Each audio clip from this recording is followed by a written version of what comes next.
Es un trabajo que hemos realizado en conjunto con Marta César. Somos periodistas con perspectiva de género, integramos la Red PAR, Red de Periodistas Argentina. Hola Marta César. Por una comunicación no sexista. Puntualmente yo voy a referirme a las fuentes de información y al contenido de las noticias que están vinculadas a las problemáticas de género. Y Marta realizará un panorama general sobre lo que implica la violencia mediática. En Salta sigue siendo cotidiano y común escuchar o ver noticias ligadas a las problemáticas o violencias de género que no se encuentran identificadas de esta manera, ni abordadas desde una mirada de derechos. En su gran mayoría, los noticieros televisivos y radiales, comunicadores y medios de comunicación de aire privados identifican estas noticias en el marco de la información policial, columnas de policiales o simplemente policiales. Las fuentes de esta información, de las noticias vinculadas a la violencia de género, son pocas para los informativos locales. Existen las fuentes oficiales, como la de la Policía de la provincia, que utiliza el soporte digital para la difusión de las noticias, es decir, la web, o bien los voceros o funcionarios policiales que abordan la violencia hacia las mujeres solamente como abuso sexual, la violación seguida de muerte o mujer muerta. Otra fuente, y quizás la más utilizada, es la de los medios gráficos, como Diario El Tribuno, el de mayor tirada y llegada en toda la provincia, y digitales como El Intransigente, los que se nutren de las fuentes policiales y suman a la crónica o relato la mirada estereotipada del redactor, en frases como locura, mató a golpes a su esposa embarazada, o la mujer estaba vestida de manera provocativa, la adolescente no parecía de la edad de 9 años, su cuerpo estaba desarrollado como el de una mujer, a modo de citar algunos ejemplos y como una práctica periodística muy enraizada. Los contenidos de las fuentes de información son abordados sin la mirada de los derechos de las mujeres. No se utilizan términos como violencia machista para describir o relatar los hechos.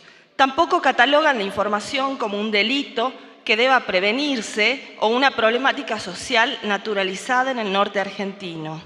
No se agrega mayor información sobre el contexto en el que se genera la situación de violencia, o datos estadísticos, datos de prevención, datos informativos que ayuden para acudir en caso de ocurrir una situación similar. Se utilizan informaciones extras como los apodos de las víctimas y se buscan motivos que justifican el accionar de la violencia a la que fue sometida la mujer. Estas fuentes de información son las que principalmente nutren a los periodistas y presentadores de noticieros radiales y televisivos y a diversas páginas digitales locales, lo cual promueve el refuerzo de los estereotipos de género y la criminalización de las víctimas, ya que se usa y repiten de manera continua las fuentes gráficas y digitales.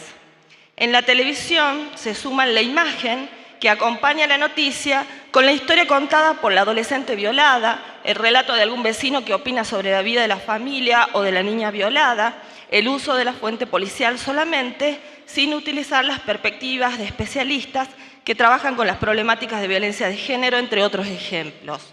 En la crónica radial se suma la opinión de la relatora o el relator de la información sobre la situación de violencia, estigmatizando de esta manera la condición de mujer víctima de violencia. Cuando la madre fue a hacer la denuncia que había violado a su hija, dice la cronista, alega que le habían hecho tomar alcohol y drogas. Y continúa su relato la cronista. Yo cuando veo esto, pienso que no es posible que sea tan así, la verdad dudo. Esta semana se escucharon frases como estas en crónicas radiales en una noticia policial reciente referida a la violación de un adolescente este último fin de semana en Villa Asunción. Se trata de una cobertura reduccionista de la información, ya que la noticia referida a la violencia de género, que no es otra cosa que violar los derechos humanos, no debe depender solo de la fuente policial, ya que el uso único de esta fuente ofrece una mirada distorsionada de los hechos y una problemática que es compleja puede aparecer solo como un tema policial y no social. este enfoque puede condicionar que agentes sociales como los medios, los periodistas, el público o la audiencia no se comprometan con el efectivo cumplimiento de los derechos de las mujeres. Bueno, para quienes no conocen a la Red PAR, Periodistas de Argentinas en Red por una Comunicación No Sexista, es un colectivo conformado por más de 180 periodistas, mujeres y varones de distintos lugares del país, que se conformó a partir del año 2006 por una convocatoria de Artemisa Comunicación en la ciudad de Buenos Aires. Desde sus inicios, PAR propició la articulación con otras organizaciones de la sociedad civil, con los movimientos de mujeres y con las redes feministas locales, nacionales e internacionales para incidir en la agenda periodística de los medios de comunicación. Es así que integra la Red Internacional de Periodistas con Visión de Género. Desde ese lugar hemos elaborado 2 decálogos, uno para el tratamiento periodístico de la violencia contra las mujeres y otro para el tratamiento periodístico del delito de trata de personas y explotación sexual. También,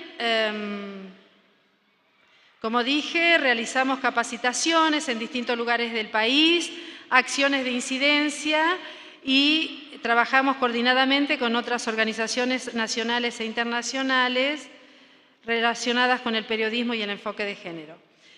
Pese al avance en materia legislativa en nuestro país, especialmente en los últimos años, en resguardo de los derechos humanos de las mujeres, la mayoría de los medios de comunicación en los distintos soportes en esta provincia insisten con la reproducción de mensajes e imágenes estereotipados, en el mejor de los casos, como amas de casa o íconos pornográficos de consumo, sin asumir las diversas maneras en que se pueden violentar esos derechos.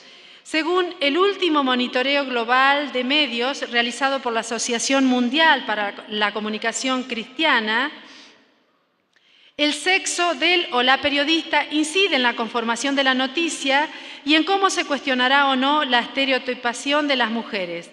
Casi la mitad, 48% de las noticias, refuerzan los estereotipos de género, mientras que el 8% de las noticias los cuestionan. En las noticias se identifica a las mujeres a través de sus relaciones familiares, esposa, madre, hija, 5 veces más que a los hombres. El estudio, que se repite cada 5 años, dio como resultado en el 2010 que mientras las mujeres representan en el mundo el 52% de la población, constituyen apenas el 24% de las personas que protagonizan las noticias. A la vez, solo el 16% de las noticias se enfoca específicamente en las mujeres, menos de 1 de cada 5 personas expertas entrevistadas son mujeres y se identifica a las mujeres a través de sus relaciones familiares. En general, el estudio revela que las mujeres siguen seriamente representadas en la cobertura de las noticias en contraste con los hombres. Muestra una escasez de perspectivas y opiniones de las mujeres en comparación con las perspectivas masculinas que aparecen en los noticiosos, lo que resulta en una visión del mundo centrada en lo masculino, donde las mujeres están en gran medida ausentes. Bueno, entre las cuestiones que subraya este informe, dice que las mujeres solo reportan 37% de las historias que aparecen en la prensa escrita o en la radio y televisión combinadas. De las noticias periodísticas que presentan reporteras, casi el doble cuestionará los estereotipos de género en comparación con las notas de periodistas que presentan sus homólogos hombres. Que el sesgo de género pasa de los medios noticiosos tradicionales, televisión, radio y prensa escrita, a los nuevos medios noticiosos, como Internet. El nivel del sesgo es similar en grado y en algunos casos incluso mayor en los nuevos medios noticiosos.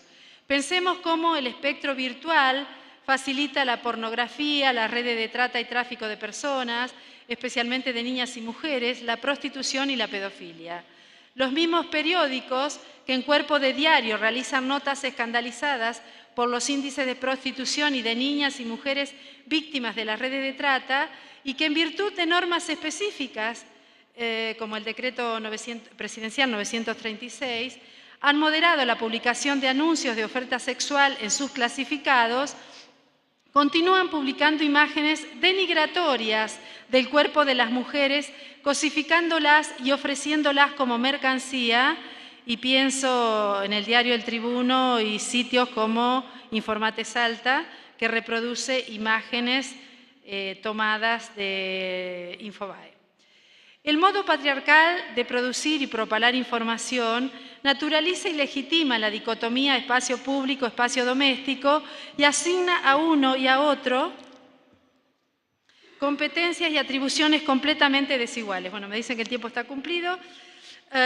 Debo decir que el lenguaje, que es la herramienta con la que trabajamos los periodistas, es el sistema mediante el cual expresamos nuestras ideas, valores y creencias, y el que vehiculiza los contenidos de desigualdad entre los sexos. Si bien algunas publicaciones impresas, contenidos de radio y televisión, revelan en sus mensajes algún grado de emancipación de la mujer, lo corriente es que el discurso de los medios se construye a partir de los códigos patriarcales y sexistas del lenguaje, en tanto toman lo masculino como universal. Todos no es todas, afirma la filósofa María Julia Palacios, cuando pone al descubierto que esa es una universalidad restringida. Por empatía ideológica con un sistema conservador, androcéntrico y patriarcal, o por razones comerciales, periodistas y medios de comunicación en Salta, casi en mayoría, se resisten a incorporar la perspectiva de género en la información y en el modo de comunicación. La Red PAR, comprometida en el ejercicio de un periodismo inclusivo que tienda a la igualdad de oportunidades y de derechos, convoca en todo el país, a partir de este 7 de junio, a debatir acerca de nuestro oficio y de cómo comunicar, generando conciencia ante el incremento de las violencias de género y del femicidio en nuestro país. Bien, y porque falta mucho por hacer, entonces, solicitamos junto al AFCA local, al INADI, a la carrera de Comunicaciones Sociales, podamos organizar capacitaciones en género y medios de comunicación para estudiantes de comunicaciones sociales, profesores y profesoras de esas carreras, dueños y dueñas de medios y periodistas en general, en la convicción que incorporando la mirada de género a nuestra profesión, estaremos aportando a la construcción de una sociedad verdaderamente equitativa, igualitaria y democrática. Muchas gracias.